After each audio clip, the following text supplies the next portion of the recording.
We got Miss Brittany with us again, Miss Brittany Brada Smith. Yes. And so I will say we received a whole lot of an overwhelming response of people that were appreciative of what we're discussing here. Yeah. And just how much it's helped you all out. And that's one of the things we wanted. We wanted people to be helped in a practical way, real way. And so that was the goal. And so I'm glad that this is blessing you all. I just want to remind Brittany to let everyone know where they can find you if they need you and if they're looking for you, because we forgot to do it in the last video. Absolutely. So it's very simple. I am at the Intimacy Firm, THEINTIMACYFIRM on everything. If you're on Instagram, if you're on Facebook, if you're on TikTok, my email is and my website. It's the Intimacy Firm. So Intimacy Firm. What's so? She always laughs. The Intimacy Firm. Don't forget the Intimacy Firm. Somewhere. Yeah. Yes. She always laughing at stuff like you know. It was something in that. Yeah. Why was it? It was something in the way that intimacy. I'm just saying. There was something in there. But I'm just saying. That's the right. name. I'm just saying to make sure that you. Let's move on. Okay. Because I'm gonna say. If you don't, you need to also know the marriagebed.com. But anyway, let's move on. Oh, that's a pretty good. That's a really good resource. Yeah. Okay, so Miss Brittany, it's on you. We follow your lead. Yes. So yesterday we talked about how to be a sex positive Christian. You know, we edify, embrace, and embody, right? But for some of us, for many of us, and what is the topic we're going to talk about today is sex and positivity aren't often in the same conversation, not because of our religious beliefs, but because of things that have happened to us in our past, or maybe be currently happening to us right now. And that's, sexual trauma. And so I want to start with a trigger or content warning. If you are watching this, we're going to be talking about child sexual abuse, sexual assault, rape, that kind of thing. And so I want to make sure that you are taking care of yourself. So if you need to take a minute, watch this in sections, or really if you opt at this moment not to watch it at all because of how you're feeling, that's okay. And we pray that you get to the place where you can take in the content. So I want to always start there. You don't want to just like dump this on people because it could be triggering. Okay. So I want to do that. So you got 2 seconds to adjust. Yeah. Okay. All right. So can I ask a question about that? Sure. How does someone get that to not trigger them anymore? It's a process. It's healing, right? And so it's in the same way that if you dealt with alcoholism in the past, you get to a place where somebody drinking around you doesn't draw you to the place where you need to also have a drink. It looks different for every person, as well as what the trigger is, and then how the trigger manifests. Okay. It's different for every, for me, as a survivor of child sexual abuse and rape, it's certain TV, my triggers, like there's certain TV shows that I can't watch. Like I can watch Law and Order SVU, which seems like counterintuitive. Yeah, really? It does. That doesn't trigger you? It doesn't. But when it's adults, when it's kids, I can't watch. I'm screening past it. And if it's anything prolonged, Olivia Benson, they be tortured and locked up for a long. Anyway, when it's a prolonged thing, I can't deal. If it's one of the things where it happened in the beginning and then the case is like they're playing it back, like how they solve it, I can deal with that because I know that the help is coming. Right. Yeah. If it's like I don't know when help is coming, I can't. You can't. Yeah. But for everybody, it's different. So when we're on social media and things like that, you like to put content warnings out first to give people an opportunity to decide if that's something they want to consume. Okay. Does it manifest like a panic response, or is it? So again, everyone is different. For me, it gets like it's heavy. Like I also have anxiety that I've been battling a lot lately, and it really shows up in TV shows in general. Like I would like to tell me, like, you can't ruin movies for me. Like tell me what happened, and then I can watch it because then I'm like, it's the unknown that like I literally be like on edge, and there's certain movies I can't watch alone, or I watch the same shows over and over and over and over again, and that's how it is for me. But for some people, it's like that fight, flight, freeze, or fawn response. What's fawn? Fawn is when they turn in. It gives more like they are more excited or more loving or more connected to the thing, like as a means of safety. Like if someone around me feels like danger, I'm going to be nicer. I'm gonna smile more. I'm gonna try to hug them to kind of try to disarm. Yeah. To try to disarm them. Okay, I see what you're saying. Yeah. So this is completely off subject, but it's not off subject. And and we're gonna get right back onto the serious stuff. Yeah. You want people to tell you the ending of a movie before you watch a movie? Absolutely. Oh no, okay. Tell me the movie. Tell me the particularly sitcoms that come on or TV shows that come on weekly. Yeah. I'll wait 3 or so weeks so that I can get like 3 episodes in. Like I can't cliffhangers literally stress me out. Oh Lord. Oh wow. Yeah. Oh Lord. And this is new. Like I know like that I've really noticed it in the pandemic. Like that is my we've all have a pandemic response to what's going on around us. And I need watching my same shows I watch. It's a show. This is not a curse word. This is the name of the show. It's called Schitt's Creek. SCHITT''S. So I'm not cursing. And I start at nighttime. I put it on season 4 and watch it through until I fall asleep. Literally every night. So you can watch 24 with Jack Bauer then, could you? Well, I mean, not only that's not anything that I'm interested in. Like I don't watch like action stuff. You don't watch any action stuff? No, I don't like superheroes and all that kind of carrying on. I feel like Bernie Mac, cut the camera off. America, you hear this, America? And suspense stresses me out more than fear. Like I can watch, like I'll never watch Candyman. Like I can't do that. What about The Quiet Place? That feels like that's gonna stress me out. Like there's a lot of twists and turns and plot twists. No, it's not a plot twist, but it's what's the movie we just watched? Pray. We need to get on subject. Okay, let's get on subject. I'm sorry. Let's get on subject. But here's the thing. This is why this is on subject though, because trauma looks like a bunch of. Today we're talking particularly about sexual trauma, right? But for me, I was the firstborn of the firstborn of the firstborn. So generations of Black women of my boys are actually the first male children in like 4 generations. Shut your mouth. Yeah, well, the firstborn. Yeah. And there's but even the ones that were born, there's only 2. My 2 little cousins are. Everybody else is girls. And so the firstborn child to a single mom, I was parentified, and I had to. I was always showing up. Everything had to be just so. You were parentified. I was parentified. I don't know what that means. See, they know counseling terms and all this stuff. So essentially, when a child is parentified, they are placed in by way of responsibility. They are placed in a position of being a parent. So I came up with my sister I understand. as more as a co-parent and to my little sister as opposed to a big sister. So if you are latchkey kids, and sometimes it's necessity, right? So I had to pick her up from school, bring her home. My mom didn't get home till late. I had to start her, help her with her homework, start her meals, and in our community style families around Black people, that's just what the older ones do. Right. But it's still parentification because you're not responsible for them. Like when my mom went away for her trips, as she got promoted, somebody need to stay home with the baby. Can I say something? Sure. I just had an epiphany. Parentified angel. I realize now that yesterday when we talked about the antibiotic protective, I realized that's because I was parentified. I felt responsible for my brother and sister. And so like to protect them and to fight and whatever that needed to be done. That has always been. I just had an epiphany. You just had a moment. I just had a moment. So it ain't my fault that I feel like and I'm messing with you. But yeah. No, I mean, so here's the thing. What happened to us as children and the coping mechanisms that we develop, you're right, they aren't your fault. But as adults, it is our responsibility to adjust, right? And so you being a protector, a provider, making sure everything is, cool for your family, there's not anything wrong with that. But if it is tethered to your identity and you kind of get uneasy when there's a space where I don't need you to protect me.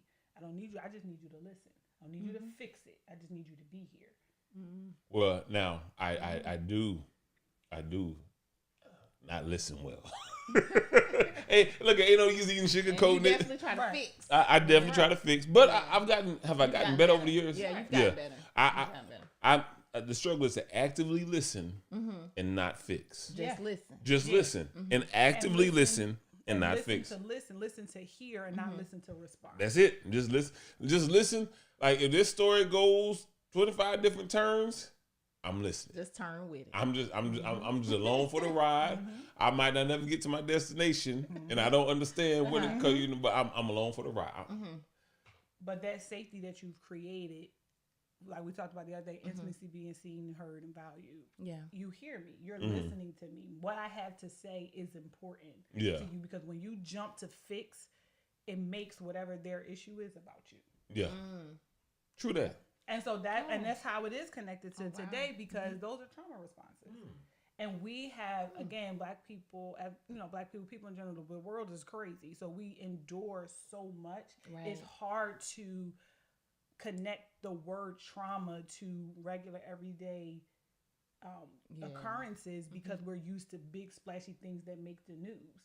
But not being able to just go home and go to sleep after school because you have to make sure that your little brother and little sisters eat, like that could be a traumatic, a takeaway from your childhood, like the freedom. And when we look at the statistics of child sexual abuse, and how one in four Black girls will experience some sort of sexual coercion by their 18th birthday. Most of the folks who are in the stats on sex trafficking and human trafficking are little Black girls. And it is one of those things where it is our norm. So it's hard to identify that as trauma, because it's everything, like bullying. What's the language around bullying? Like at one time they said, well, it's a rite of passage. It's just something that just happens. You just have to deal with it. But bullying is traumatic. Yeah. So this is going to be I'm going to be the one that needs help in this matter. Okay. Because you don't see it. I don't see it, or I realize that it doesn't, or maybe I'm blind to the way that it affects me. Mm-hmm. And then also, I feel like it's almost like the sense of there's too much to do to worry about that. Keep it going. And so, like, I look at certain things, I'm like, man, I had a wonderful childhood. Right. Like, I rode my bike. I got in trouble. I got a lot of whoopings and got grounded a lot. Did a lot of things I wasn't supposed to do. Right. But on the flip side of it, I enjoyed it. And I hear what some people say, like, oh, this is something. But I wonder if that's also because as things present themselves, you don't realize that it's happening. Yeah. Because it was your norm. It was your norm. It was my norm. Yeah. Right. And also, both things can be true. You could have had a really great childhood and then had some traumatic experiences or experiences that shouldn't have happened. There you go. I agree that. Or things that shouldn't have been your responsibility. I agree. And I relate to you a lot in that way, because I've had, like I said, I share my experience with sexual trauma, and my sister as well, and we did not share the information with my mom until I was 21.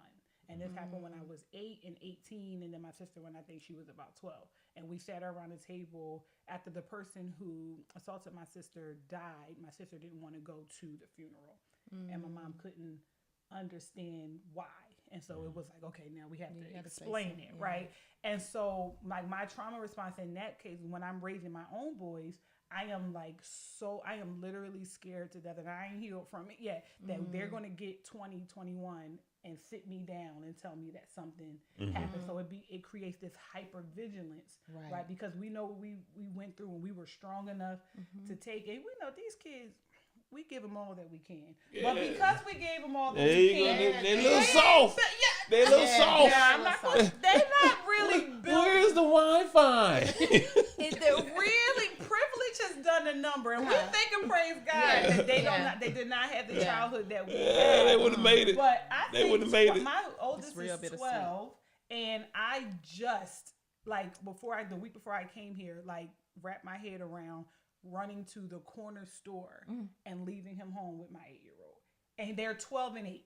Oh, yeah. We were 10 and 5 staying home for the weekend. Yeah. And that's like, because they don't have the problem solving skills that, Cause we need to take the training wheels and the helmets off, let them get cut, let them bleed, let them fall, and we're there.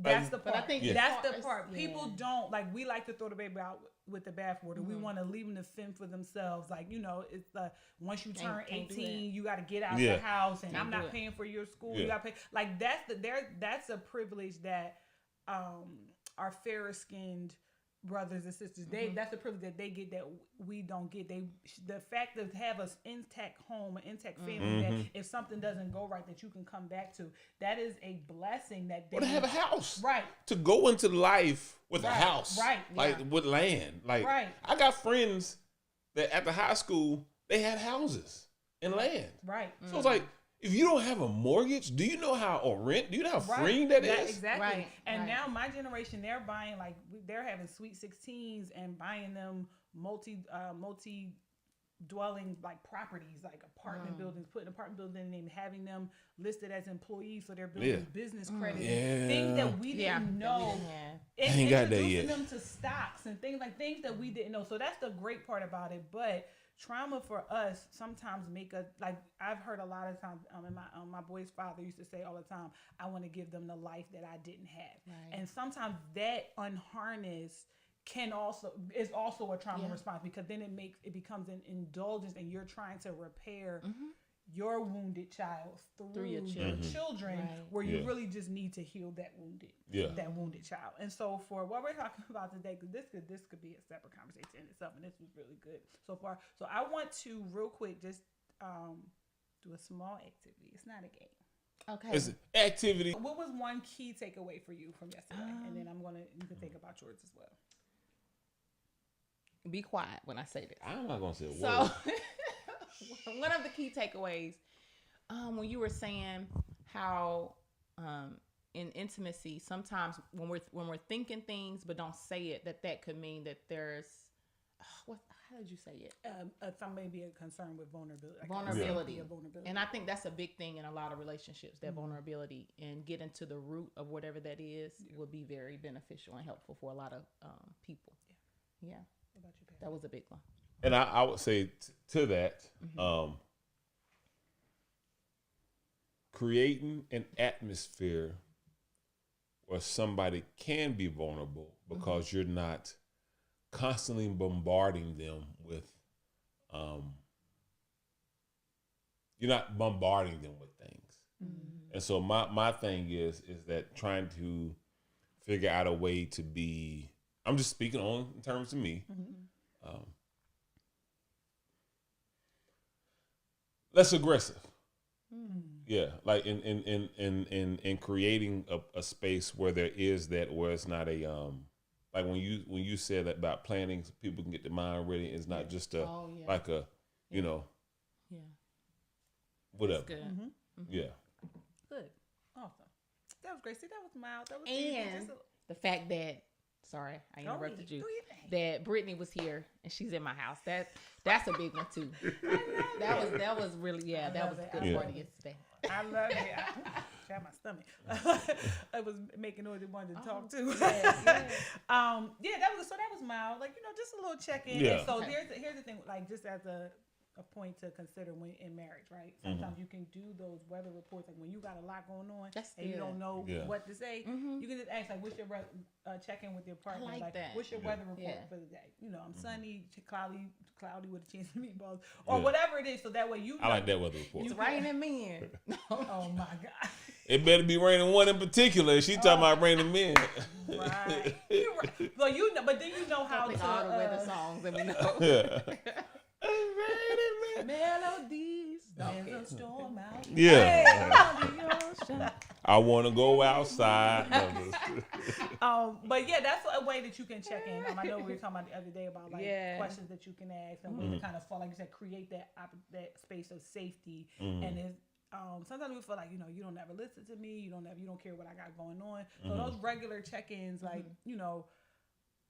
what's your weather report, or something more concrete. How can I support you today? How can I support you this week? What is what is that you need from me? Like those type of things, so you know how to show up for your partner, and then you get in the habit of asking, because we know every Monday we're gonna say, how can I support you this week? You already know there's a safety, that there's an opportunity where I'm going to be checked in, tuned into, and that kind of thing. Really good. So Dr. Lex Brown James, Lex Sex Doc on Instagram. She just came out with Lex Sex Doc. Yes, Lex Sex Doc.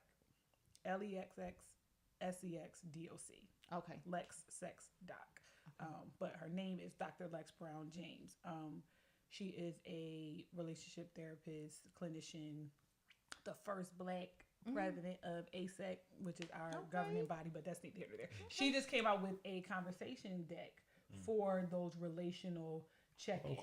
And so you can pull a card from it for the week, for the day, for the month, and it's one of those things that is ever it has a longevity because it says this week. Okay. You know, so it's not like a one and done type Okay. situation. Oh, I like so that. Yeah. That's a really good resource for couples to be able to kind of check in and do things like that. Okay. Yep. Cause we have the other cards that we use and talk and stuff, so that'd be good to have too. Yep. Yeah, that's good. So that's so I just wanted to check in there, and again, how we started off here, we understand that a lot of the ways that we show up, how we show up, just like the activity we did yesterday, you know, why are you like this? Or why are you this way? Is a lot of times because of what have happened to us. And so when we think about developing this concept of being sex positive, but when sex has only been a negative thing for you, you ain't trying to hear, honest and truly, you're not trying to hear. And many of us have gotten so complacent with just going through the motions that sex just happens to us. It's not a active experience. It's not anything that we're an active participant in. We do it out of, because we feel like it's a duty. We feel like it's a chore, all of those things, as opposed to. I like that. That's an experience. Yeah, absolutely. I like that. Absolutely. Your favorite words are exploration and experience. Hey, I'm just saying. You want to call? Pastor wants to help. We want to help us all foster a culture of sexcellence. Yeah. Which is sexual excellence. Don't give him any more words, Brittany. Hey, Please stop. Y'all. Stop. My toolbox is growing by the minute. How was your day, honey? It was sexcellent. she like his points for the sermon. You don't even understand. Well, I will say this though, in our defense, we've been married for how many? 22 years, Yes. 5 kids. You got to keep the bread fresh in the oven. Right. Yeah. Absolutely. Yeah. Absolutely. And you have those staple pieces, those staple ingredients. But sometimes you want, French bread. Sometimes you want regular old You want an everything bagel. You know what I'm saying? You want everything bagel. Sometimes you want a little cinnamon roll. Yeah. Sometimes you want a flatbread. Yeah. All right. I don't know what that is. I must have missed that one. Okay.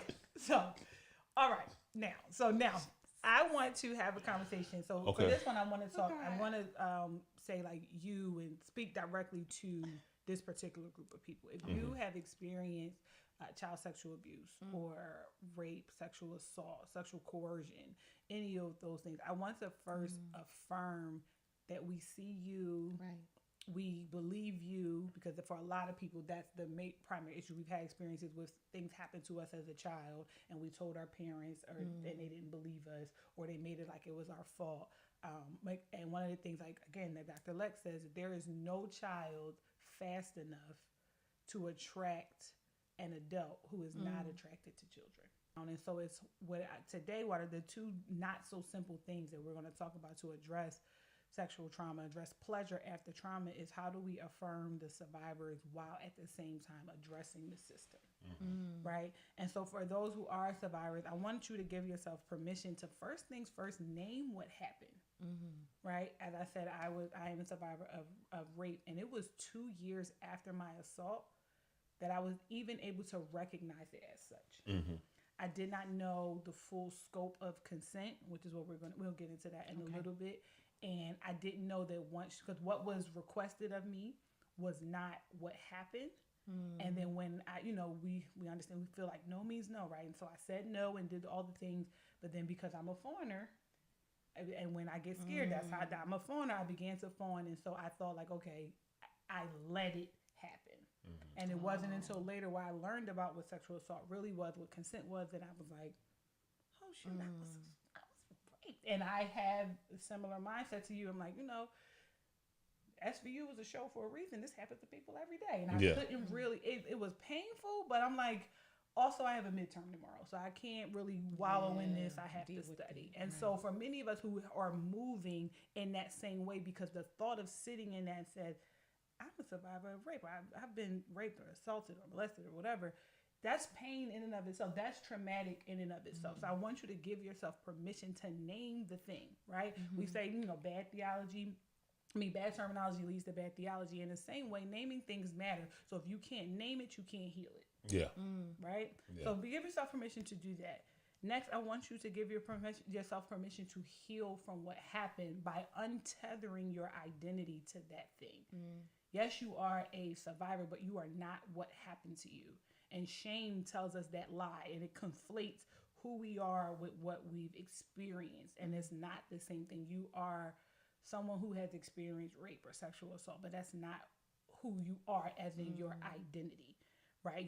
And so being able to see yourself healed, be able to see yourself in a place where you aren't triggered by conversations like this or things on TV, and understanding that healing is a process and not a destination. So you could be doing good and everything's fine, and then you get into a situation, with your spouse, and then you're triggered in a moment. I've had clients who were good for years, and then they tried a new position and got a flashback, and then it was, like, crazy. And so give yourself permission to heal from that thing, and doing the work for that.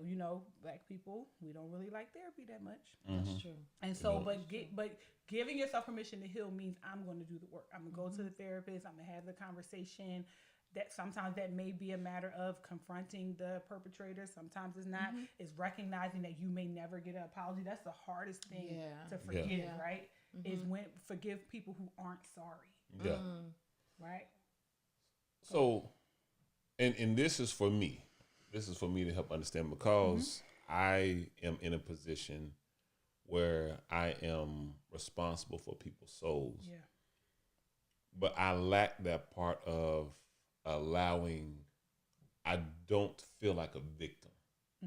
And so something can happen to me, but I don't feel like a victim. I don't get stuck.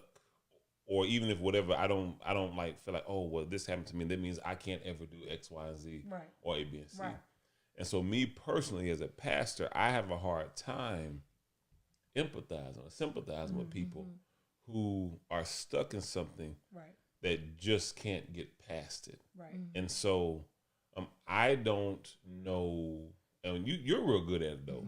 Like, you're real good at that. I don't, what would you say to someone like me who could be seen at times as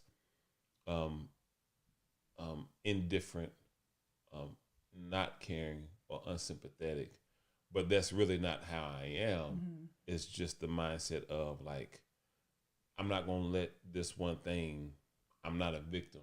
I'm victorious in Christ. Yeah, absolutely. So how do you help somebody like me reconcile this in the position I'm in? So, I mean, the first thing you would need to do is recognize your privilege in that space. Number one, your privilege as a man, your privilege as a leader, and then your privilege as, and correct me if I'm wrong, assuming as someone who has not experienced sexual abuse or assault. I would say that you're wrong. Okay. And so, and then, but in that, I look at certain things that have happened, and to me, it happened. It doesn't define. Absolutely. So I personally don't know how to be with someone that has allowed certain things to define them. I'm thinking you got so much more life to live that you can do things with. So the thing, when you that terminology, like, you are allowing this to define you, makes it an active thing. And for many people, it's not an active thing. I'm not making this decision to be defined by this thing, but right now my vision is currently clouded or jaded or really fresh, because trauma literally fractures how we see the world. Yeah. Certain traumas can literally change our brain chemistry. Right. So what you're looking at, we literally don't see.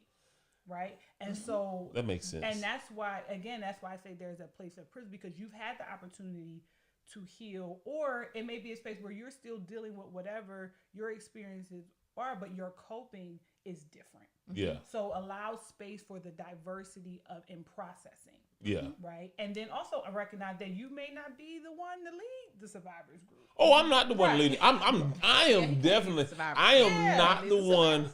Now I'm the one to lead the revenge and retaliatory group. Right, I can lead the John Wick group. Right. Like if you want to go exact some damage, I mean, because in just hearing about this, just hearing this, in all honesty, my natural inclination is upsetting me, and my natural inclination is that. But what if that's your response? Huh? The way you're presenting and being upset and revenge is your way of coping. Yeah, because you and because they don't present the way you do, you think of it as they're a victim, but that's just the way they're coping. Whereas you like, Yeah. I'm ready to fight. And I'm you know ready to what? do something. Since you said that, I could tell you where that comes from. It comes from a place now of being able to do something about it. Right. So whereas when you're younger and you're a kid, you're vulnerable and you feel weak. I think that's a trauma response. Yeah. I mean, it is, but here's also the thing, like, let's not take it only to child sexual abuse, right? Yes, as a child, you're vulnerable, you're weak, you're dependent on other people to step in for you. But again, this is where I will call in your privilege. You are, again, a man, a leader of a certain social economic status, like you've achieved a certain place in your life where certain things cannot bother you, right? But there, women who aren't leaders, who don't have a certain social economic status, or who've been harmed by someone in a position of power, who, if they come forward, they're going, like, that's what rape culture is. It drags them through the mud. It puts their past on display and everything to explain why they aren't a worthy victim, or this thing didn't happen to them. And so that's why, if you even not hear my language, I said survivor and not victim, because victim, in most cases, they didn't have an opportunity to fight back. They may have passed away, or they're kind of stuck in their thing. But even if you're stuck and you're still trying to press forward, every day is a different process. Every day is easier than the next, or sometimes maybe harder, depending on what you have going on. You're still a survivor, because every day that you wake up, you have the opportunity to blink and breathe, is another day closer to getting better. I'm gonna cover the mic, and I'm gonna cover the mic because I want to say this out loud. I gotta get permission first.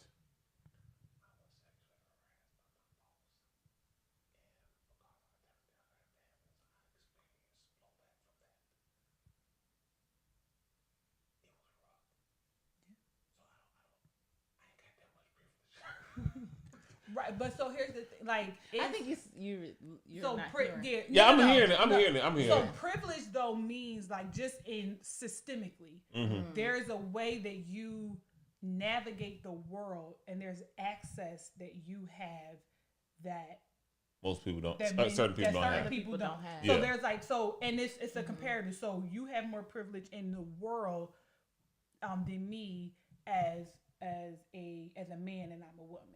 You have more privilege, like in church circles. You're a pastor. Now that one I see. One I see. I see that one. Right, but then you compare to somebody else. You're a black man, and so you have that comes with its own set of struggles compared to a white man. Like, there's a certain way that. So privilege, in a sense, not that privilege doesn't mean you can sidestep trauma or assault, or because there are privileged people who are assaulted every day. But what that privilege does is gives you more tools to address the trauma. Yeah. Right? Because even the fact of being able to talk about it, to know the Lord enough to be able to pray, like, all of those, like, we don't see in the same way we don't see trauma in its totality, we don't see privilege in its totality as well. We kind of boil it down to black versus white, rich versus poor. But there's because as a black woman, I'm bottom of the barrel, but I also am of a certain social economic status. I am highly educated, so that there's level. That's where intersectionality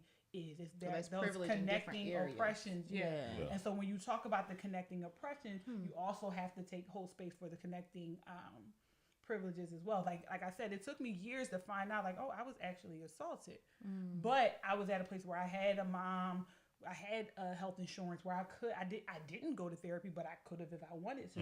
I was at college, so there was a whole anti-assault program and things like that. And then when it wasn't abnormal to me at the time. Like, I thought it was a thing, but I'm also not as privileged because my mom and I, may she rest in peace, weren't that close. So when it happened, I was more concerned about getting in trouble for being at his house than I was about getting justice for what happened to me.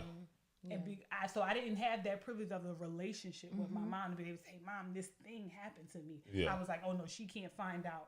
She can't find out about this." Right. But to your question about how you, again, we talk about this the other day. Like, always be in a place of learning. If you don't know what to say, that same question: how can I support you? What is it that you need from me? What does that look like? Like, what does support look like for you? Because support ain't support unless it's support. And that's why this is necessary. Right. That's why, I think that's because I know that there's things that I don't know, and I know that there's things that I'm just not equipped to handle. Yeah. And so and I don't try to say this in a nice way. I don't want to be equipped to handle in a sense of I don't want to, but I want to make sure people can get to where they need to get certain healing and information. Yeah, and so that could just be your role. You're the connector. That's it. You are the delegator. That's it. You are vetting the people that's going to show up for your people. That's your role as shepherd. Yes. Right. Sometimes that doesn't always mean you have to provide every single thing. Right. Some people don't want to do everything. I'm like, man, get over yourself. Right. And so, but if you know that you don't have that. Like, cause sometimes, but also being aware that the disposition that you have of like, listen, this happened, we got to get over, we got to keep it moving. People aren't going to come to you. No, I'm talking about the people that think that they can solve all of people's problems. No. I'm talking about. I was going back to what you said before. Like, it's hard for you to kind of the people who that victim mentality. Like, oh, this is my identity. So you having that disposition, understand that there's going to be a group of people that's not going to come to you. And that's why I want to point them to people that they can go to. Right. But we also want to be concerned, like, heaven forbid, this doesn't come near your home. But you also want to, what if your children are like, nah, daddy, I want to cry right now. Yeah. I'm not going to tell dad. That's what I hope they had in mind. Because I'm pretty sure my children feel like that. I know, I'm self-aware enough to know that I have some, some conversation I don't even have with them. I say, you need to have with. Right. Because y'all done both told me, like, you say it's just so, it's actually, so I realize that there are certain spaces that I just don't need to go in with people. Right. That better qualified people. Right. And that works. And that's, again, we talked about this, that self-awareness is that first step, but there may be a place where she's not here. Yeah. And that's happened. And you have to, and again, that doesn't mean you have to, we talk about, you want to be an askable adult. Yes. You want to be, and for these are, when there is a situation where these aren't your children, you want to be an askable, as faith leaders, you want to be an askable leader. Mm-hmm. You want to be an askable person in general. I like that. An askable person.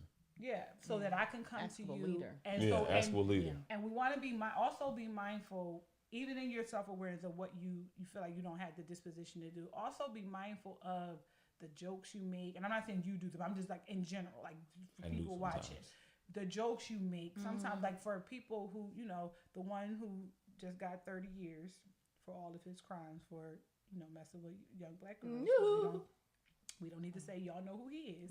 Right?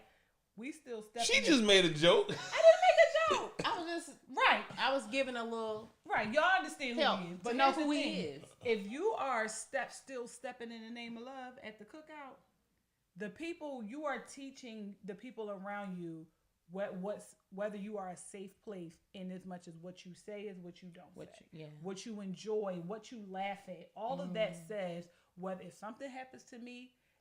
I like, so you're at a cookout and the whole family stepping in the name of love. There's a young person or a woman or somebody sitting at that barbecue like, oh, y'all like him? Y'all definitely not going to hear me when I tell you what happened to me. See, that's what I struggle with. Because I still watch the Cosby Show. And the thing is, they really, and I hear you, and there's nuance for me is nuanced with the Cosby Show because there's so many amazing actors also on that show that and it was the beginning of so much. And it paved the way, right? Yeah. And I don't want to like Phylicia Rashad, like I love her, right? And I love all of the Theo, like Rudy, all of those, like all of those things, right? It's really a part of our childhood identity, and so it's nuanced. But the thing is that can you stand on the fact that what he did was wrong? We still have people community-wide, collectively, that are still trying to make excuses for what they did. And so when you what you stand, the group, the people, they like to say you stand, like STAN, what you put on for, what you champion for our seasoned saints. What you champion really teaches the people around you who you are. And so I know I can't come to you if you are like, man, he too old, he need to get out of jail, or they should have been, or I blame the parents because that's the first time. I blame the parents. So now you're making an excuse for a literal proven rapist.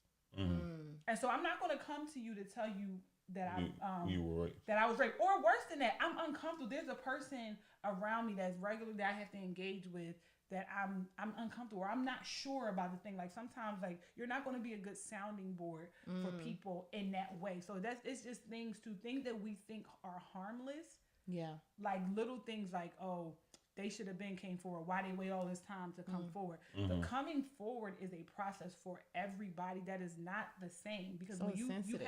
it's very sensitive, Yeah, and you it's also have to sensitive. think about all that you have to come to terms with when you come forward. What that means for you. Number one, you have to tell your business that this is what happened. Yeah. And then people gonna start pulling up other stuff. Pulling Yeah. up other Discredit stuff, you gotta Yeah. just like you have to Yeah. prove. And in our society where people are innocent until proven guilty, you have to tell your story to the if you go to the hospital, to the forensic nurse, you have to tell your story to the detective. If it makes it to court, you got to tell your story on the stand in front of people. There are Depending people. on the level of power or popularity of Right. the person you're accusing, like that, now your whole world is now front page news. Right. Yeah. And so And all some the people comments. decide, right? Some Yeah. people decide that that's not ever what they want to do. Like I didn't report mine. I saw my attacker several times after the whole situation happened, and he even acted like I was his waitress at where I worked at.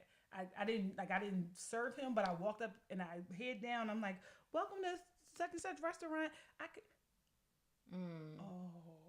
And that was my first time. So you ain't like spitting this burger No, I didn't do anything. or I left. I told my manager. There's got to be some type of okay. And it's so interesting because we were just dating at the time, so I called the boy's father and I was like, "Hey, here," and then he was in 10 seconds. I don't know where he came from. He showed up and he was ready to. Okay, there you go. See, this is the part that I like. But what would that have served though? Because again, that is he made my trauma about him.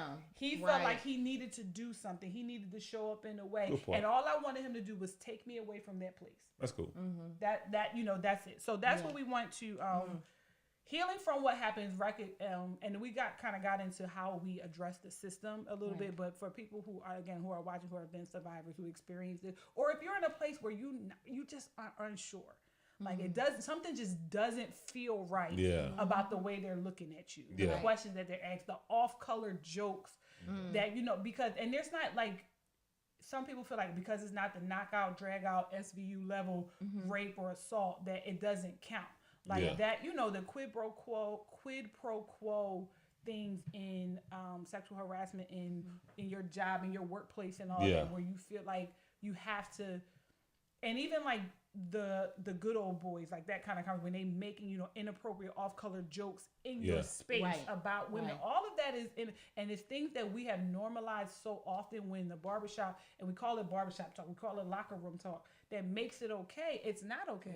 And also understanding that women aren't exempt. Okay, there you go. That's what I was waiting on. I'm thinking I need because y'all be on some stuff too now. Women Don't put all this on us. Absolutely not. Women aren't the I'm only, here to balance it out. Women aren't the only victims. You got that right. And men aren't the only perpetrators. But in large numbers, statistically, women, even though the amount of rapes and sexual assault that happens is very different from what's get reported. And then women report, even the number is smaller, report more than men. And that's just what it's because men ain't gonna report. Because of toxic masculinity. There's an attachment to what, and also we've normalized that behavior of the young boy who's dating the older woman and all that. And now you the man because you got the cougar and all those kind of things. And a lot of men, a lot of African American men have come into their sexual experience with an older woman, and it was not okay. No. Like I said, women be doing stuff too. Yeah, absolutely. And so we want to have that conversation as well, to understand that it is a systemic issue, not to excuse the behavior of men by saying, "Oh, you do it too," but also like understand that this is a systemic, everybody, all sides, what is it? One side, not one size fits all. E for everybody. E like assault and trauma as an experience is an E for everybody type of thing. Like you're not right. And so I also So the next thing I want you to give that everybody else probably already know. So can you define like the difference between molestation and rape?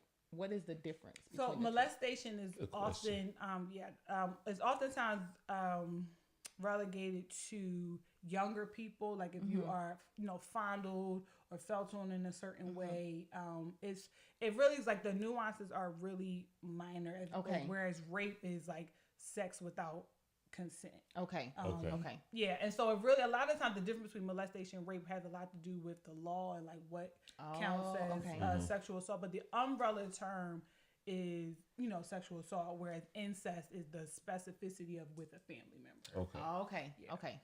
Yeah.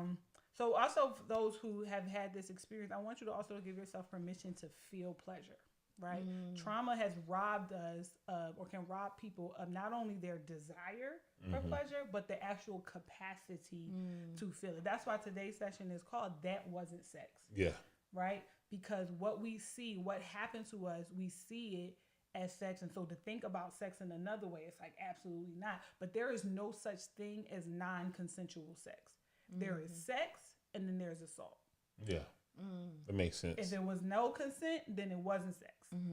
Right. Agreed. And I mean, and that's a simple like kind of moniker, but it's not that simple when you're feeling it, because it's, for some people it's the same action. Yeah. And then if it was an experience where you were assaulted or coerced or sex without your consent or without against your will, and your body responded in a way, let's say you had an orgasm during the rape, then it's like, oh, you must have liked it or you want it. And for a lot of times in the court, that was a line of defense. Yeah. It couldn't have been raped because she orgasmed. It couldn't have been raped because he orgasmed. And that's a biological response to a thing.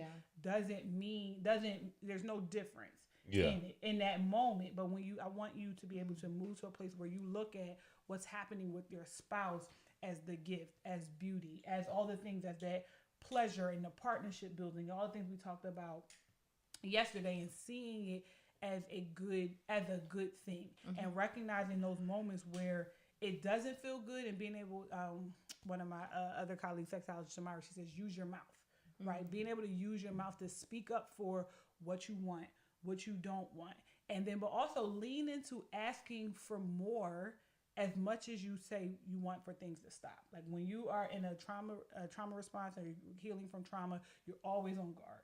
You're always waiting for the next opportunity where you need to defend yourself.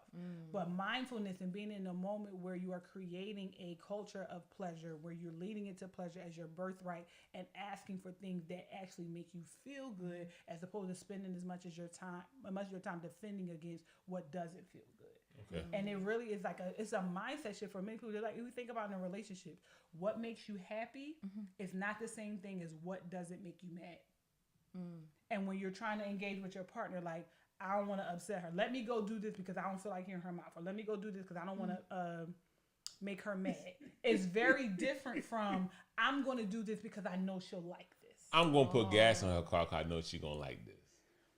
Or is it, let me go put some gas in the car because if I don't, She gonna run gas and be I think I actually like doing. I like being of good use.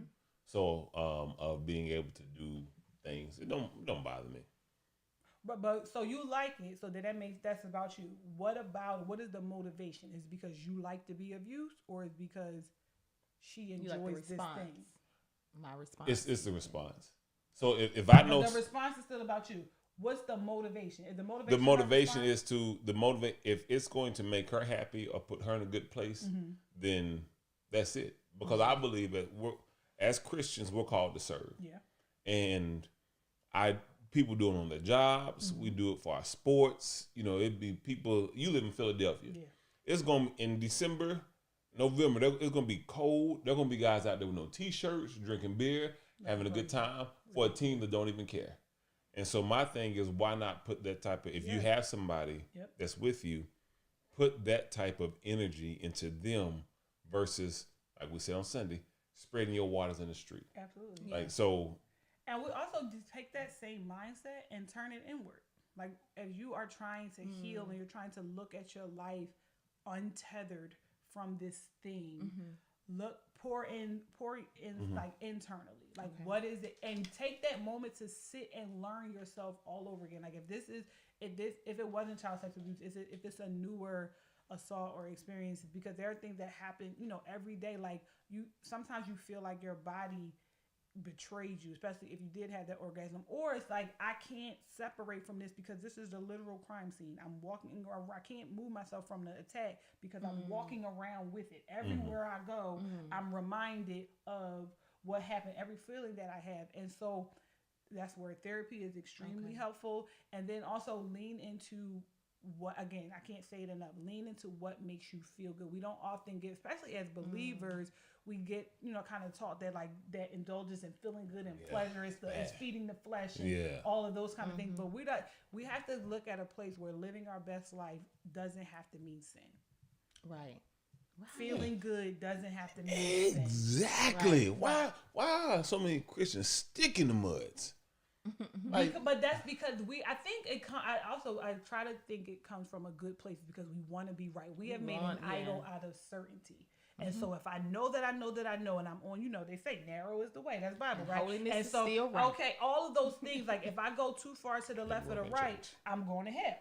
And so that's where that mindset has come from. But we are free indeed. There's freedom, there's free will, and all those things. And there's so much of this world to take in that is amazing if you give yourself permission to see it. Right. But even the psalmist talks about enjoying God's creation. Absolutely. So like, I think a lot of them want that though. Right. I think a lot of them really want that, and it makes them feel a certain way when they see other people enjoying the freedom with boundaries, but enjoying all of the freedom that you have. I think that some people have a hard time seeing other people enjoying it, so they point it out as there's something wrong with that when really they jealous. Do it too. They just jealous. Right. But that's the thing. We talked about that again yesterday, like that black and white, or like that God of the gray. We see pleasure as black and white. It's either sin or sin or not. Like there's no in between. And we think about joy and what brings us good things and smile. Like it comes from a book somewhere that is like, in this life you will have troubles, but it doesn't mean you have to have troubles. And we see the world as like we have to. The Gospel of John. Yeah, no. This is a book that you read. There's an actual book that I read talking about. Scripture talks about we will have and it's like trials and tribulations. Like we'll have troubles of the world. Be of good cheer. Right. But we do not have, like, that doesn't mean you have to. It's something that exists in the world, but you are not destined to suffer. And some people make it right, exactly. Yeah. Eeyore. Right, exactly. Oh, and Lord, the Eeyore. Like a level of asceticism or like spiritual. There you growth. go. Right. The very ascetic. The more you can, exactly. Yeah, then I know I'm on the right path because I'm suffering. They didn't like Christ, so they ain't gonna like me. The sufferings of this present time ain't worthy to be compared. Like, and we like take joy in the pain, but the pain is not your portion.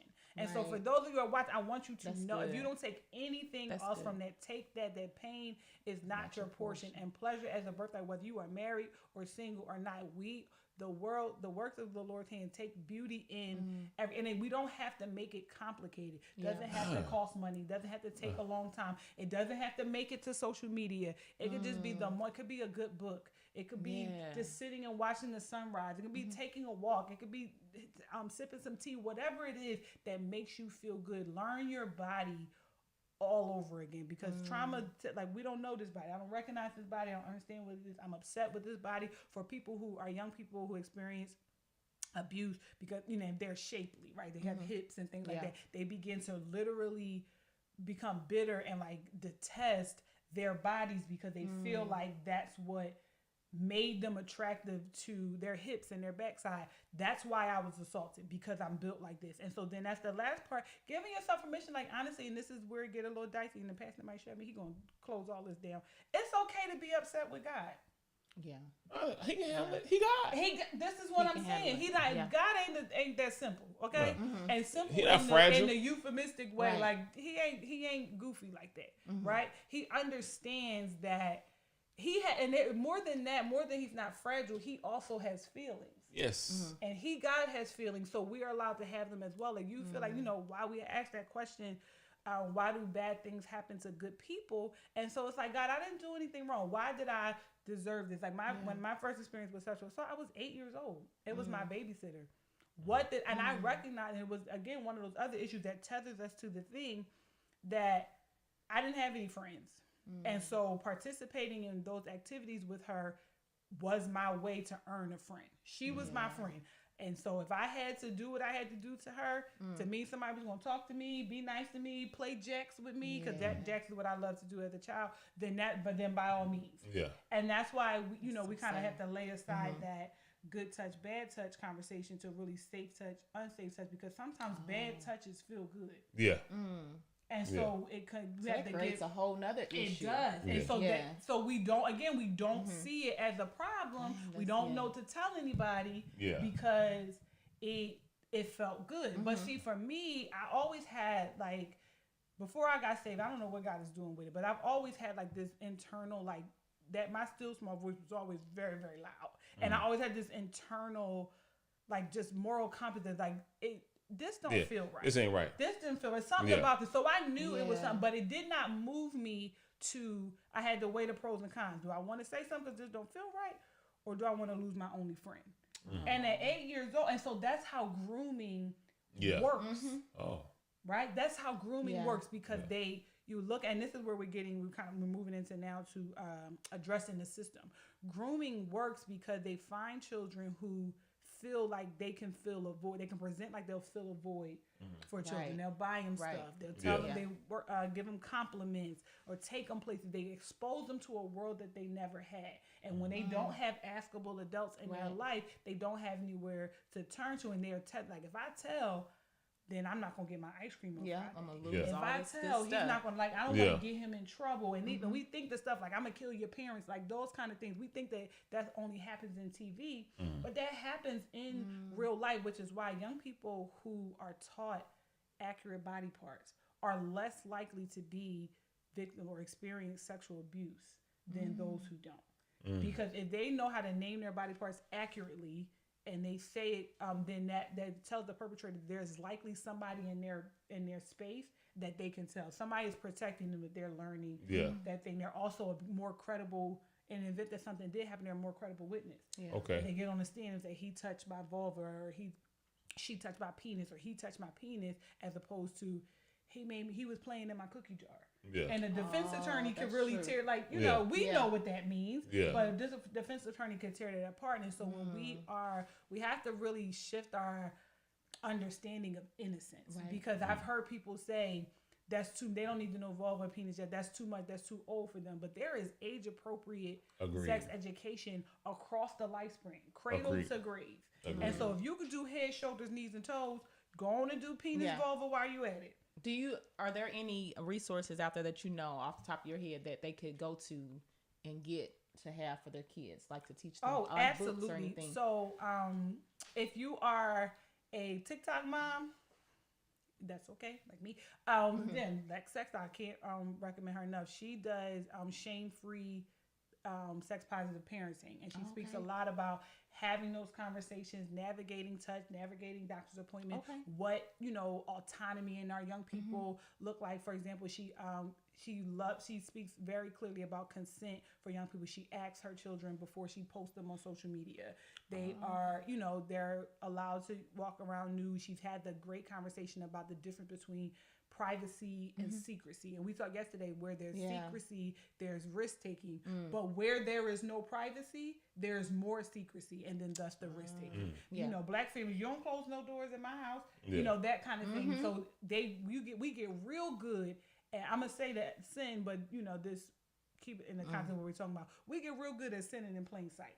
Yeah. And kids will get real good at doing stuff in plain sight. And we don't, and as language change and all those kind of things, they could be a text message with all these acronyms and emojis and stuff is happening. And we would never know, because again, we didn't create that space where they can come to us and talk. And in addition to her, sexpositivefamilies.com.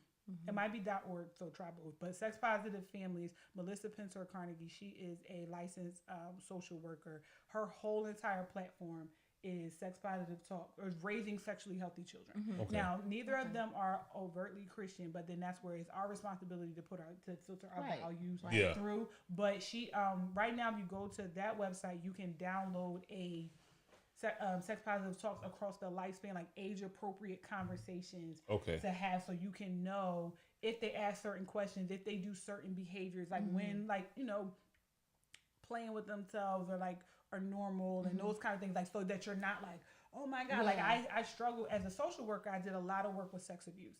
And so with my own trauma, before I started going therapy around it, I used to put a playing card in the top door at my boys' door at nighttime to see if anybody went in their room while we were sleeping.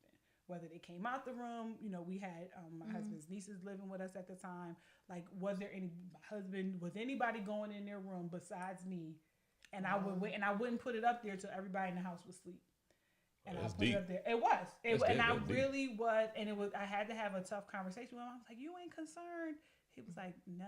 And they were like wrestling, and I wouldn't let them wrestle, and it was deep. But every day, not only my own trauma, but every day it's at work, I was seeing siblings doing things, stuff happening in the middle of the night. That's true. So that's different. That's why I had to leave. That's like, but that's like, I saw a forensic crime. She kept all their blood, like her whole family's blood in the freezer in case something happened. No regular person does it, but she saw it all the time. Right. So she knew that there could be a need of right, and that was one of the yeah. And it was the hypervigilance that was keeping me from being what my kids needed.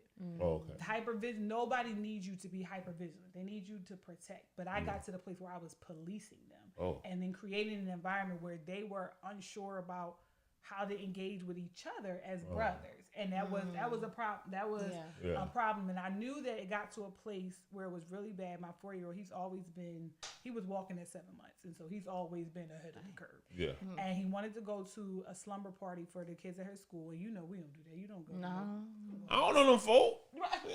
I know you're not even them. It's like who else coming over their house? Exactly. We don't know who coming. We don't know who is going to be there. Yeah. And this is the thing. Even with family members, like you got that one family member that's that house where the doors are revolving. No, we won't do that. We won't do that. Exactly. We won't do that. And so, but then again, this is another way where kids, they ain't raised how we was raised. We knew not to ask to spend that night. Yeah. But he asked me if he could go, and I was like, absolutely not. And he said to me, he looked with a serious face. He said, "Mom, there's nobody crazy uncle living in the basement." And I was like, I done got my baby scared. I did. So now he checking basements and worried about that. And I was like, okay, this is why I knew I really had to do some work around that. But it really is one of those things where I really had to, that was when I first had that conversation with God. Like, yo, what did I do? And that's how, I'm from Philly. That's how I talk to God. I say, yo, what did I do to deserve this? I was 8 years old.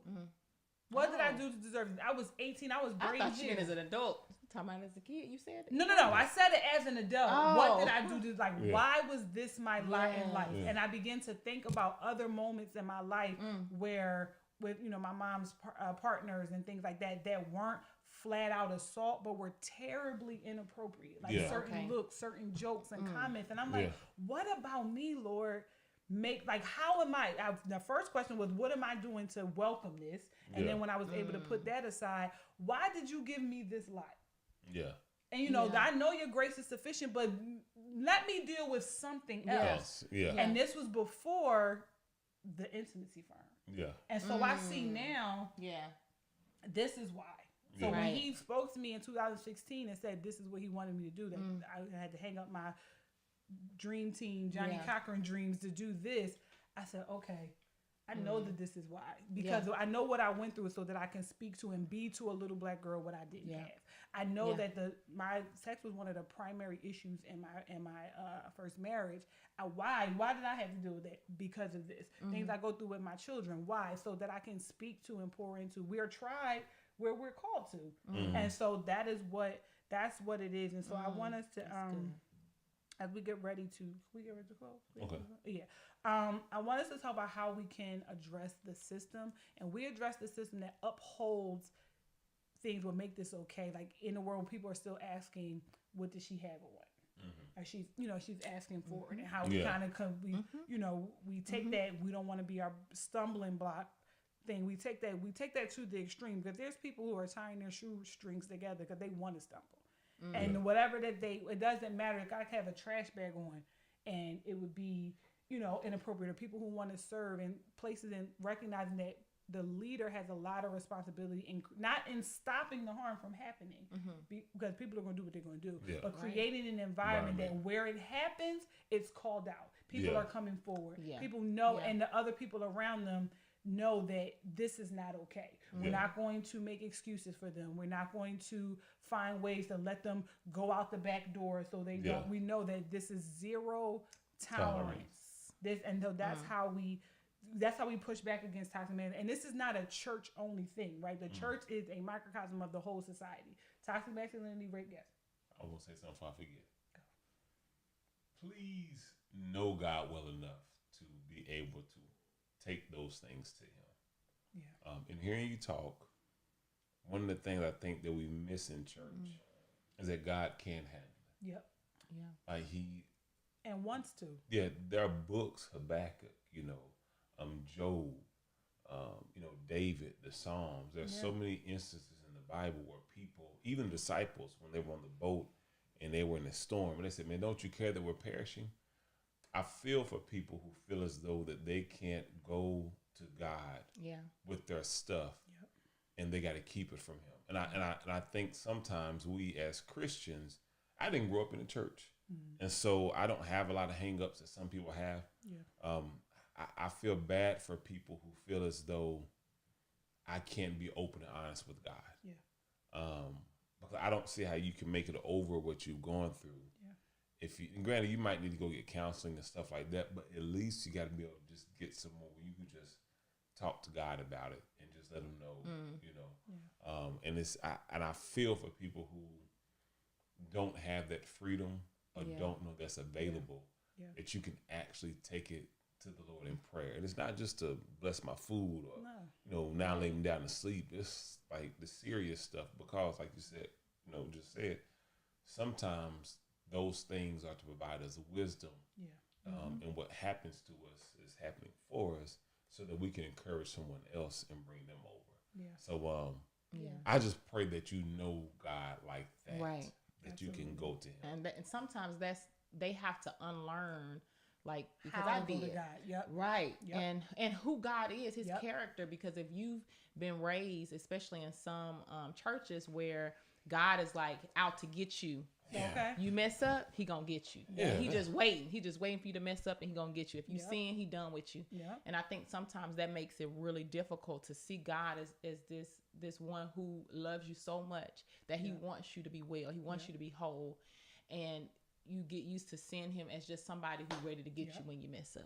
That makes it really difficult. It's much easier for to wrap our heads around his wrath than it is his grace and his love. Right. Like, because grace just it just don't make no sense. And like, it really is the hardest thing. And like, for many of us, especially with the fractured family experience, God as Abba, who is that? What does that, like, what does that even mean? Like, to come and, rest in the lap of the Father. Like, I ain't never rest on my daddy's lap. Like, what does that even, and when you were parentified and you were the one that always had to take care of things, like, it doesn't always compute. But being able, and then laying aside that, like, the politics and the pomp and circumstance of what prayer looks like and all the big words and all that, just have a conversation with, like, we have one that was that's not touched with our infirmities, and that we literally can come to him about absolute, and not only can you, he wants you to. He is sitting waiting right now for whoever, I don't know who this is for. He is sitting waiting right now, missing you, wanting you to just cast every single last one of your cares on him. So I think one of the important things to recognize, just for people who may not know, this idea of consent before we close is consent, and this is for people who honestly who have been experienced it, and some people who watching this who may be guilty of the perpetrator.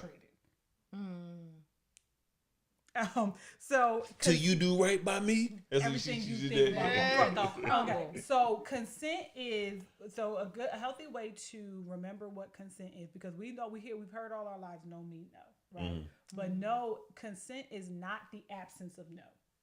And for many people, they didn't. When you say no mean no, they only listening for the no.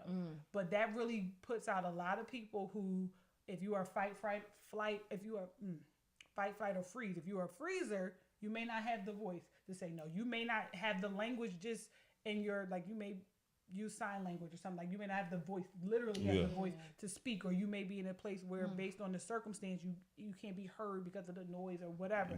So it's that is too small. You're in dangerous water with that. So a good way, an acronym or an acrostic to remember is fries.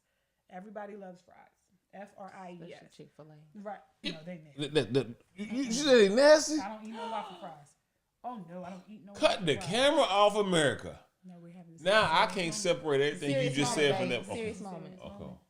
They are judgy. The Strappers are a judgy group.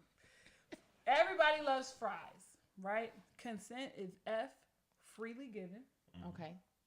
meaning that that's not coerced of their own will, own volition. And this counts even in marriage.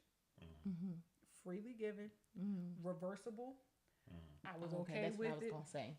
I was okay with it. Now I'm not. In my experience, I said I was cool with it, but I'm like, nah, I don't like this. Okay. Right? But you give it. If you can take it back.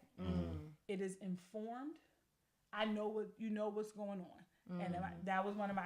I didn't know what was happening. I never heard whatever terminology you used. I ain't never heard of that. And so you making sure that the person that you are and it's people find it difficult to have this conversation because we think about if you're giving consent for sex, you married. So why are we kind of negotiating consent? But you negotiate consent even in marriage, and consent also takes account in non-sexual ways. We teach our children consent in the way we ask them things like, do you want to eat? Do you want to hug? Can I have a kiss? Like things that we just take for granted is teaching autonomy and making them more equipped to find their no, right? So it's informed. It's enthusiastic. It's not one of them, okay, all right. After you done wore them down all the time, they're like, okay, come on, let's have it. You know what I mean? And it's specific. You can consent to this thing, but that doesn't mean you're consenting to everything. Okay. Right? And so many people, we got that, yes, that one time, like I was okay with this, and that would happen in my case. I was okay with this one thing, but what he began to do was something completely different. But I didn't know that because I thought because I had said yes already, I had to just deal with it. Yeah. And so that's how we combat these things and consider the ways we are.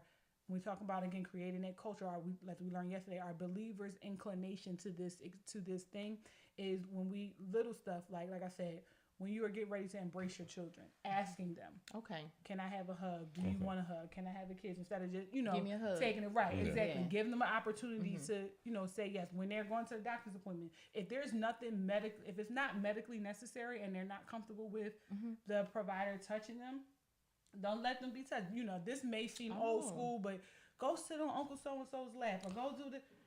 Yeah, and here's the thing. The reason why we have that overt reaction to that, because we know how Uncle So-and-so for a long time was being weird.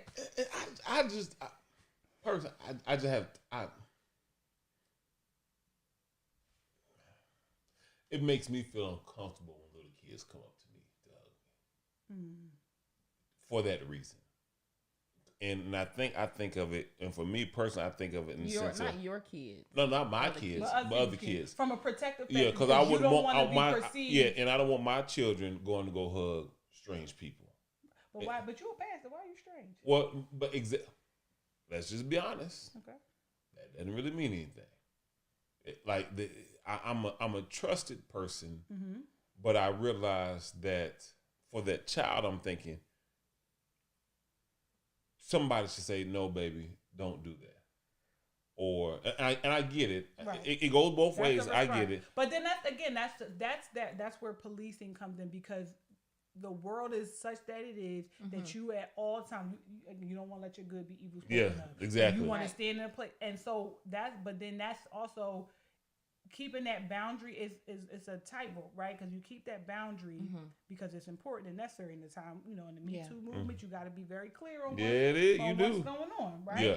But also at the same time, if you are their pastor and you have tons of children running around, carnal friendship, Right, and you have a thriving children's ministry, and you are a good leader. Thriving children's ministry. Shout out to the children's ministry workers. Y'all doing their thing. Right, and so them coming up to, and they're very friendly. I know, they got a couple of them hugging me. Yeah. They don't even know me. And so, But that's the challenge. Right, but you make it so that it's in open spaces. Yeah, it's in open spaces. Right, yeah. right.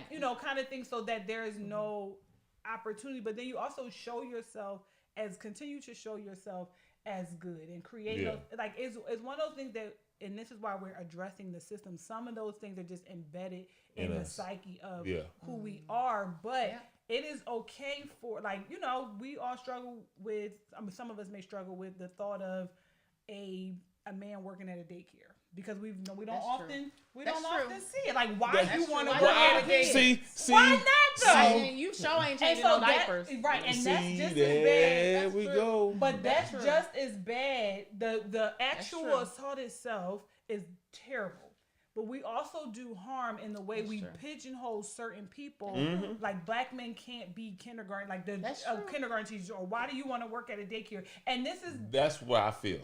That's what I feel. But you feel that way because of probably what you've seen or what you taught about or what people. Men, right. That's what I don't want somebody looking at me thinking, well, why? That's what I feel. And we see it running through our community so much. There was a post that went viral one time. It was like a side-by-side post. The dad was holding a little girl when she was probably like 5 or 6, like holding him on his hip. And then when they turned 21, he held her in the same way. Like, it was just like a look how much we grown type of situation.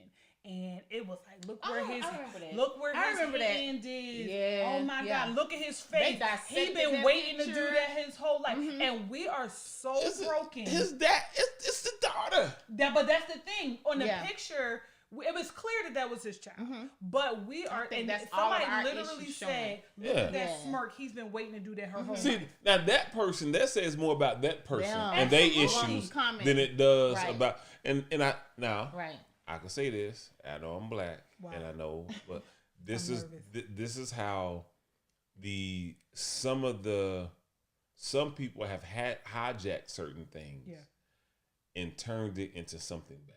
Mm-hmm. To me, that is very damaging and messy because you're taking something that's innocent. Absolutely. That is, and just because your mind is twisted or you're perverted or you going through something, right? In many cases, you can't see just something as simple and pure as for what it is. But look at what I would apply that same logic to a male preschool teacher or a male daycare worker. Mm-hmm. Truthfully speaking, we joke about it. Now, I would say something different for other reasons. I would make jokes about it, not for that reason, but like I would make jokes about other reasons. But I will say this: I think it should be. I think that boys and girls need to see more men in spaces, especially in the spaces that they're being taught. Absolutely. And I think because of the stigma, there are certain men that don't do it because of that, like how I get nervous about I feel more comfortable hugging a child or a little girl if that child has a father or the father's there. That makes me feel comfortable. When two little girls came to me at church on Sunday because something about my shirt I was gonna wear, and when I saw their dad, that gave me permission to be like, okay, this is cool. Yeah. So that disarms me because another man sees me, he knows, he understands, right, and I make eye contact with him first.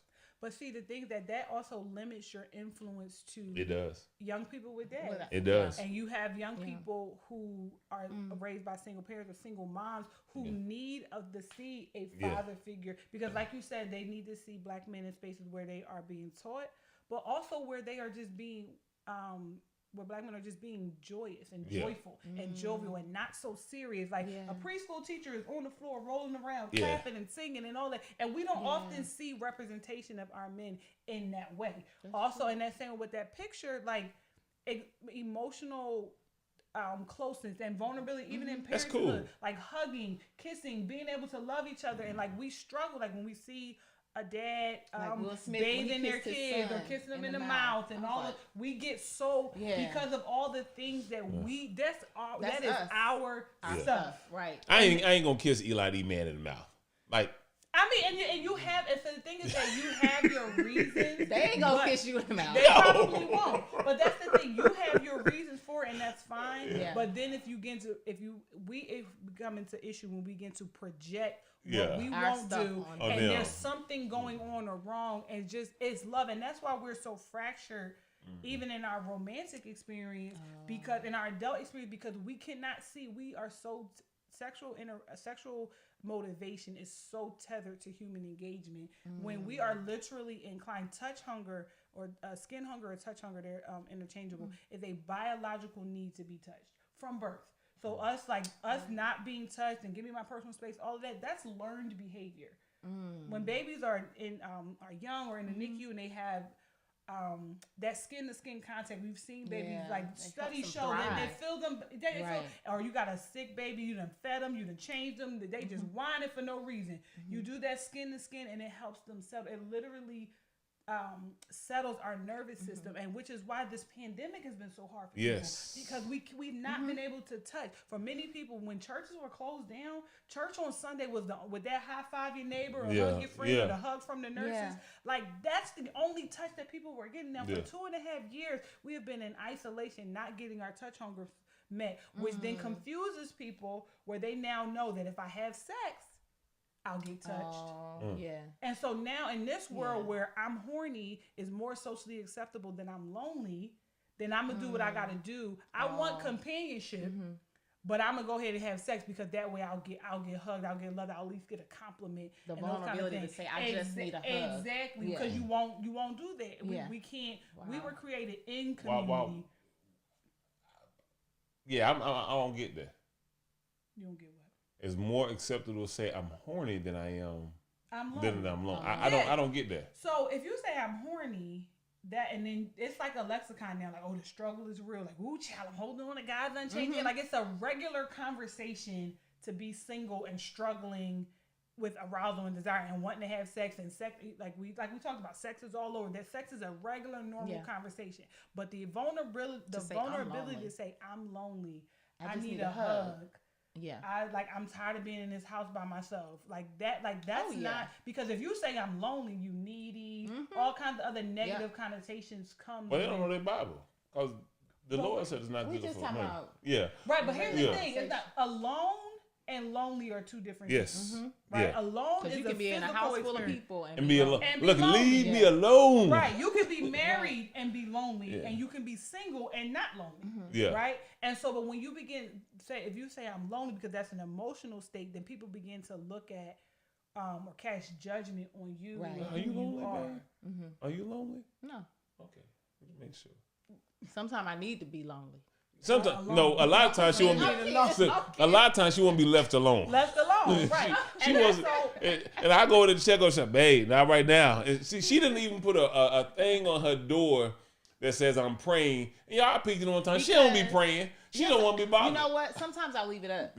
Sometimes I forget that I put it up, but I do that because I value that time, and I'm trying to teach other people that this is a time that I value. Don't bother me during this time. Because free and available are not the same thing, and that's a lot of people confuse that. Just because I'm free and ain't nothing on my calendar, don't mean I'm available for you.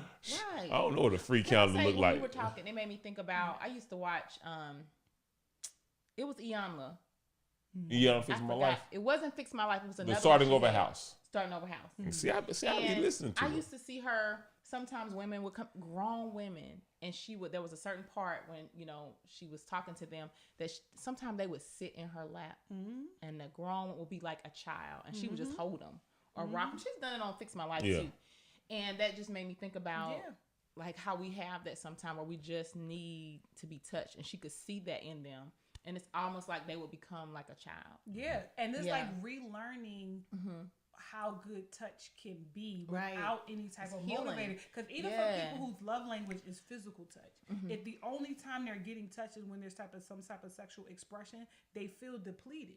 They don't feel cared for. They don't feel loved in that, in that way. And so as we get older, it's harder and harder to get our skin hunger need met. Yeah. When we're Yeah. babies, Skin people hunger. want to pick Never heard pick us up, rub them, they dress us, they lotion us. I'm gonna all baby, my those- skin hungry.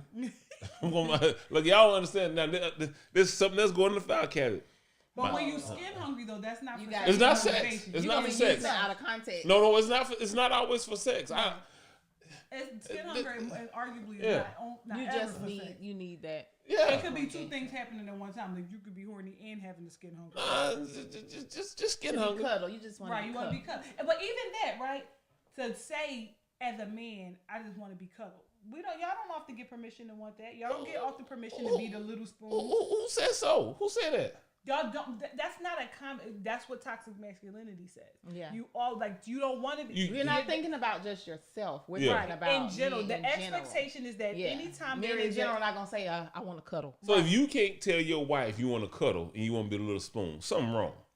that's the what we're point. talking about. Yeah. That's That the right. And the thing is that Yeah. what's wrong is the system in which we in that prescribes very particular things to masculinity. Mm-hmm. Patriarchy says, and toxic masculinity, rape culture, all of those things. First and You foremost, better go that outside and men- kill a bear. Right. You better And go the climb first a and tree. I foremost, can go kill a bear and then come home and be the little spoon. but the first and This- foremost thing that it teaches is that men and only men need sex, which is untrue. Mm-hmm. Nobody needs sex. Right? And so that is another way in which Say that rape again, culture Brittany. is upheld because nobody to need a thing, it means you're going to die if you don't get it. We need food. We need water. We need water. We need shelter. We need clothing. And Those are our Amazon. basic. Okay, those are our basic needs. Now, that is not to take away how high sex is prioritized. And that's a personal thing. It's a high priority. It makes your well-being better. It makes your quality of life better. It makes your mood better. That's not taking away All from those any things. of it's not. Yeah. But the thing is that there are a lot of Help you people clean those who- pipes out. and we're going to get into this when we on our episode about abstinence, is that's why the commandment or like the understanding of what sexual immorality is not often prescribed to men outside of pornography, because they're thought that it's almost expected that a man is not going to wait. It's almost expected that when you get married that a man is gonna always be ready, willing, and able, ready to go, and it is our duty to be this receptacle for them. And for women, it's like be wet and willing, but don't want it too much because then that's gonna make you look crazy. But men are this insatiable animal that really reducing them to feed them. I forgot where I was. Just say them. Feed them what? No. Feed them what? No, I was Feed them what? It was another word I was going to say. You know how my alliterations go. For 2 seconds. Oh, I forgot where- well, you know what? Those heard two that. work. You know, those two work. My grandma told me. My wife tell me come. My But grandma. I know what you're talking about. My grandma taught me Like Northern used to say. never leave the house with your man hungry or horny, because there's a whore on every corner with a sandwich. And so do you know how that reduces my men gosh. to Yeah. just their biology, not their emotional needs, not their support needs, not. Your grandma's changed. Oh, she was terrible. well- She was terrible. And the thing, and what that set me up to believe heard that. is that as long as I cooked and as long as I was sexually available, that I wasn't going to have any problems He's good. in my marriage. Yeah. Until I got married, and I We're had more all complex than that. That's the problem. We Yeah. don't see, and that's what Yeah, toxic we more- masculinity says. we Y'all more are complex than that. two notches above Neanderthals, and that's not true. Nah. That is not true. Yeah. And then for y'all to be considered Neanderthals in that way, but then the weight of the world on your shoulders, that math ain't math. Why are we putting the Yeah. weight of the world, the weight of having an idiot be the priest of your household? And I think it also changes as we get older, because as we get older, and I remember older men used to tell me when I was in my 20s, it'll change. It'll change. And I realize as you get older, certain things matter more than other things, and your priorities shift. And so I would say to any younger man, you're defined by more than just your sex drive. Absolutely. And what you know, as you get older, and especially as you family and stuff like that, and priorities, things change and things shift, where it's not as pressing. Like, I can't share some things that men have told me over the years on this, but it has been. That's why you got to find an old man that can talk to you. Like, A one with some sense. Yeah, want some sense, but they crazy enough. They got the Holy Spirit. They got the Holy Spirit, Yeah. but they can tell you stuff in plain that helps you out, that add value to your life. Absolutely, and so that again, that's what toxic. Thank you. Masculinity. Them words be beating up, boy. They be Mike Tyson it up.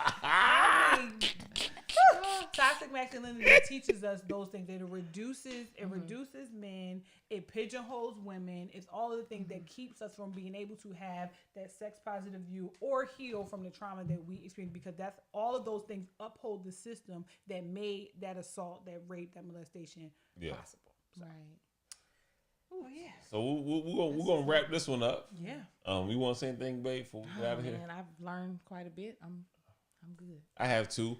What was that word called? Sexpectation. Excellence. Sexcellence is also Sexcellence. So I'm gonna rewatch this video later on and just put things in my filing cabinet as it pertains to sexcellence and stuff like that. So, but we thank you, Miss Brittany, for sharing with us, and hopefully this has been a blessing to you. And also, if you have, if you are experiencing sexual trauma, although I say a lot, I'm not a counselor and stuff like that. Reach out to the church. We've partnered with people that are professionals that can help you out. And even if you're not a member of our church and you're watching this video, you need some help, just email info@cfriendship.org, or you can check out the Intimacy Firm. Reach out to somebody to get some help to get past what you're going through. So, So, all right. Look at you being askable. Well, no, I'm not askable. Don't ask me anything. I'm telling you where to go. I'm telling you where to go. Well, that's an askable. I ask you this is what I'm going through. Here's what I need. Yeah. And now I can't help you, but Let I know me we offer can. you. Yeah. Oh yeah. Well, I can send you somewhere. Right. Yeah. Or take them there. I can take you there. Right. Take you right on there. Yeah, I can take you there. Aww. So that's what these videos are designed for. Absolutely. Right. To give you the tools that you need to be the best you who God wants you to be. So y'all got anything before we get out of here? No. All right. Well, I'm got logged back in. It's gonna be awkward. Now I can end the video. So y'all be blessed. Y'all have a good one, and we got another one coming for you.